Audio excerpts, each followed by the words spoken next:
खेल जब शुरू हो जाता है तो बीच में खेल के नियम नहीं बदलते हैं। कम से कम 25,000 लड़के कल आयोग को घेर लेंगे। यहाँ एक एक नंबर से लड़कों का भविष्य तय होता है। आयोग की मनमानी नहीं चलेगी, नहीं चलेगी। ऐसा हम कभी नहीं होने देंगे, नहीं होने देंगे। जय हिंद, जय भारत। दोस्तों यहाँ पे छात्र काफी ज्यादा रोष में हैं। इस वीडियो को आप ज्यादा से ज्यादा शेयर करें। का सेकंड ईयर चल रहा है और ये हमारे सीनियर्स लड़ाई कर रहे हैं। अगर हम जूनियर होकर आज लड़ाई में साथ नहीं देंगे तो कल हमारे साथ भी यही होगा। इसलिए आपके चैनल से हम निवेदन करते हैं कि जो भी सुन रहा हो यहाँ पर कल आए, अपना हक के लिए लड़ाई करे।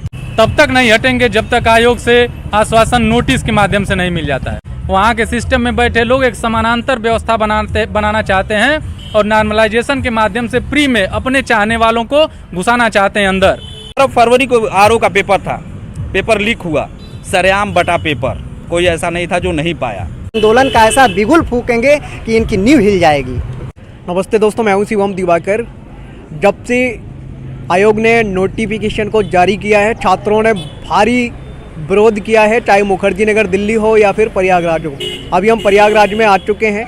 कल वाला जो महा आंदोलन है वो भी कवर करेंगे, लेकिन उससे पहले बहुत सारे स्टूडेंट यहाँ पे अलग अलग लाइब्रेरियों में पढ़ते हैं, अलग अलग हॉस्टल में रहते हैं। इनकी राय जानने की कोशिश करेंगे क्योंकि ये लोग भी आयोग पर बहुत ज़्यादा नाराज़ हैं और इन सभी का कहना ये है एग्ज़ाम 1 डे में हो और 1 ही शिफ्ट में हो। आप देखेंगे ये आसपास की लाइब्रेरी में ही बहुत सारे दोस्त पढ़ते हैं, इनसे ही जानने की कोशिश करेंगे। सबसे पहले मैं आपसे जानना चाहूँगा, भैया क्या नाम है आपका? मेरा नाम है आशीष। आप भी आर ओ या फिर यूपीपीसीएस की तैयारी करते हैं? जी आरओ यूपीपीसीएस।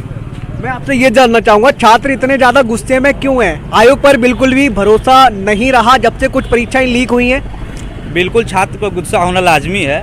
आयोग का मामला ये है कि अभी तक पीसीएस के जितने भी एग्जाम होते थे 1 डे 1 शिफ्ट का एग्जाम था, क्योंकि ये कैरियर बेस्ड एग्जाम है। यहाँ एक एक नंबर से लड़कों का भविष्य तय होता है।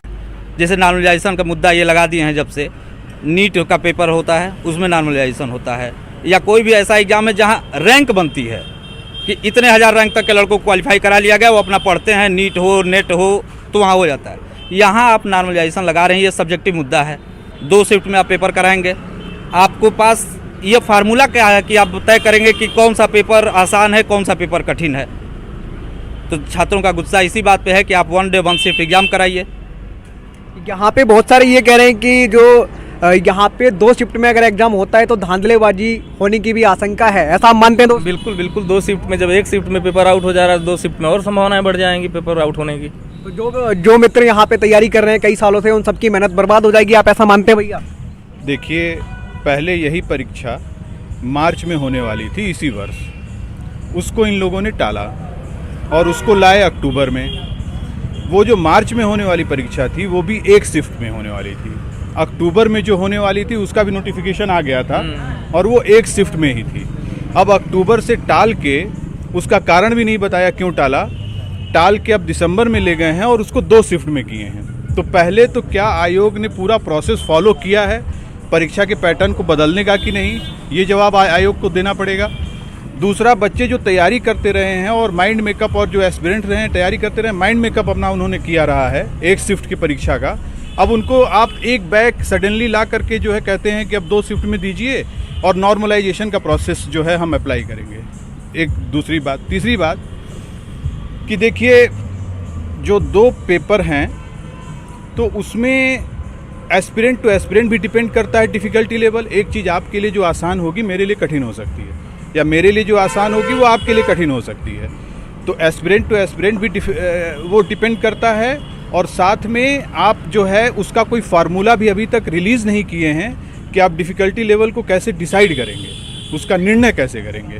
तो इसको लेकर बड़ी, उसको कहते हैं भ्रमपूर्ण, वेग कंडीशन परिस्थिति बनी हुई है हमारे एस्पिरेंट में कि इनके साथ क्या होगा। एक साल तक पेपर टल गया, उसके बाद 2 शिफ्ट में पेपर कर दिया। तो ये बड़ी भ्रम में है, बड़ी अनिश्चितता की स्थिति में है और बेचैनी है अभ्यर्थियों में, और उसी का ये आंदोलन रिफ्लेक्शन है।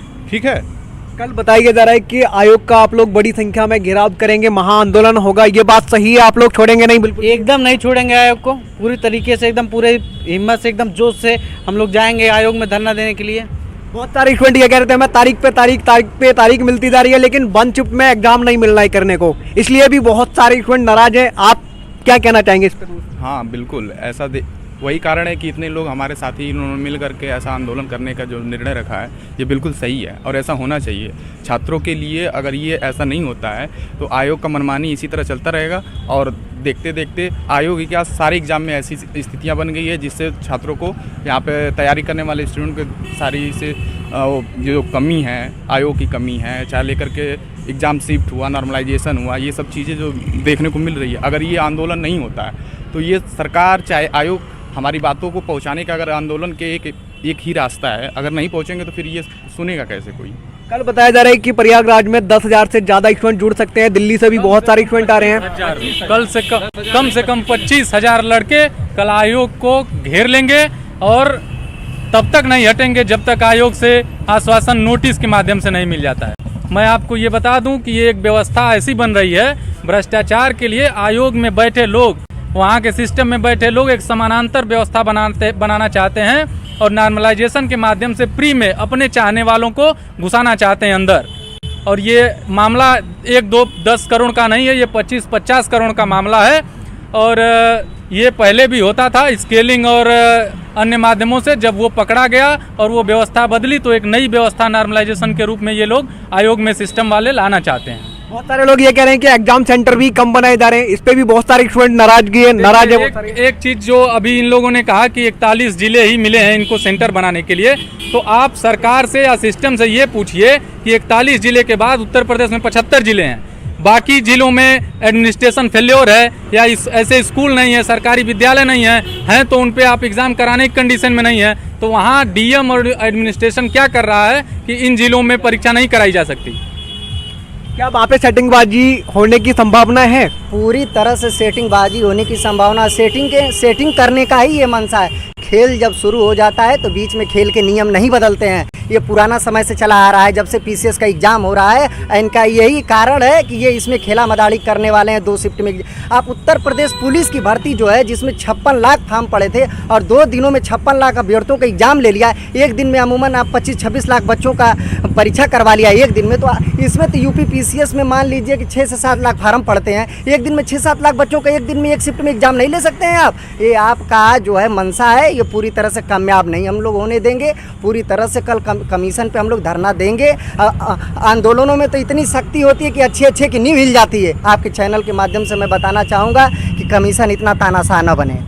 बहुत सारे दोस्त ये कह रहे थे जैसे प्रयागराज में दिल्ली से लेकर के बहुत दूर दूर से स्टूडेंट आ रहे हैं, अभी पता चला है कि 10,000 नहीं लगभग 25,000 से भी ज़्यादा स्टूडेंट जुटने की संभावना है। तो पूरा आयोग को छोड़ेंगे नहीं जब तक वो अपना नोटिस वापस नहीं ले सकते। अभी हाल में 2 दिन पहले माननीय सर्वोच्च न्यायालय का भी फैसला आया है कि जब से विज्ञप्ति शुरू होती है और जब तक परीक्षा समाप्त नहीं हो जाती है तब तक बीच में कोई नियम में बदलाव नहीं किया जा सकता।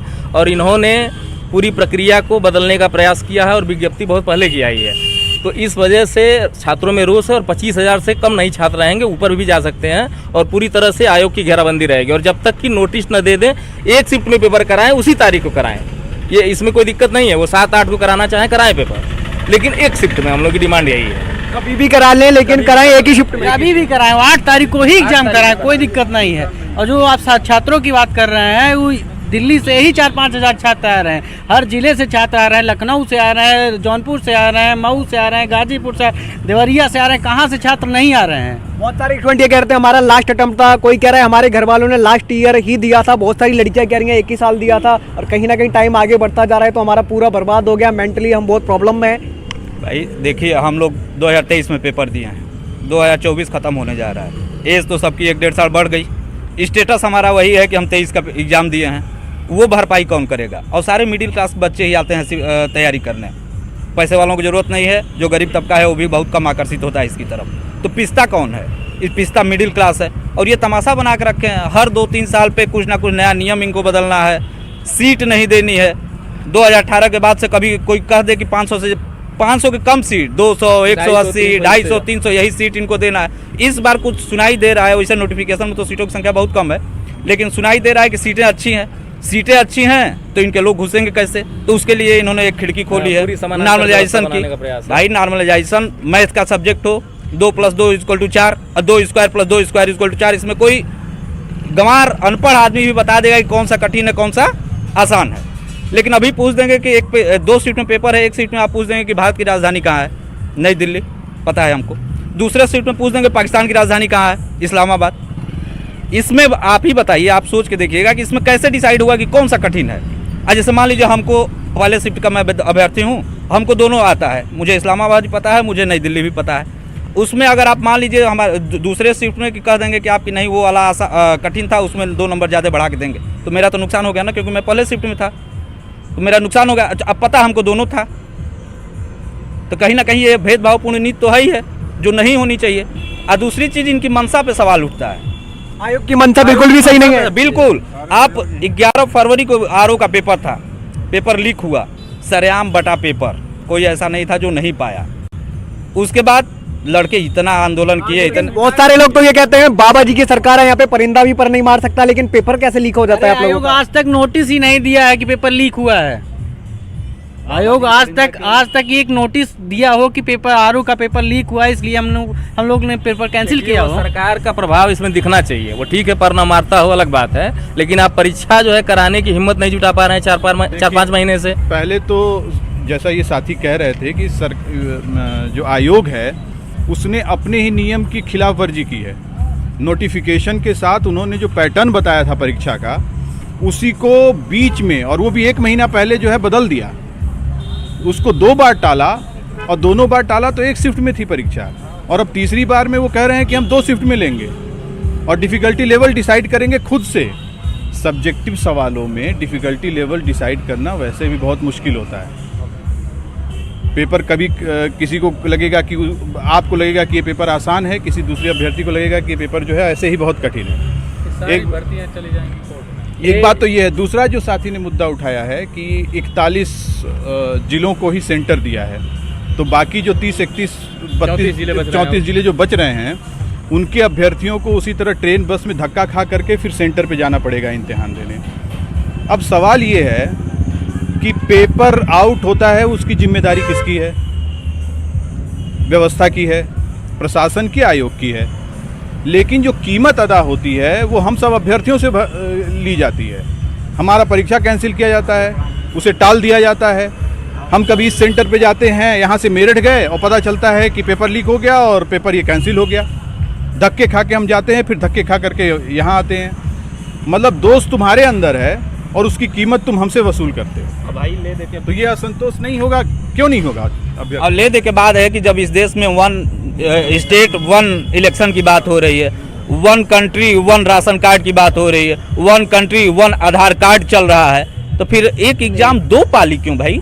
धांधलीबाजी करवाने के लिए शायद। अब ये धांधलीबाजी करवाएंगे कि क्या करवाएंगे, ये तो आप भी समझ रहे हैं और यहाँ का प्रत्येक बच्चा समझ रहा है कि क्या करवाना चाह रहे हैं। और उसका इफेक्ट पिछले चुनाव पर दिखा, और ये नहीं सुधरेंगे कि अगले चुनाव पर भी दिखेगा, क्योंकि हम लोग आयोग का गठन हम लोग तो करते नहीं हैं, हम लोग सरकार बनाते बिगाड़ते हैं। और ये जो परसेंटाइल निकालने का फार्मूला बनाए हैं, उसमें जो है जैसे जैसे मान लीजिए 2 शिफ्ट में है, तो दोनों शिफ्ट में परीक्षा देने वाले अपीयर्ड कैंडिडेट अलग अलग होंगे, तो इन अलग अलग कैंडिडेट उपस्थिति के आधार पर परसेंटाइल बनेगा। आप एक ही सवाल 110 नंबर का सवाल किए हैं और एक में मान लीजिए 3 लाख छात्र हैं और एक में 1.5 लाख छात्र हैं, तो परसेंटाइल में तो दोनों का अंतर आ जाएगा। ये बताइए कहाँ से ये उचित लगता है आपको? न्यायपूर्ण कहाँ से लग रहा है ये?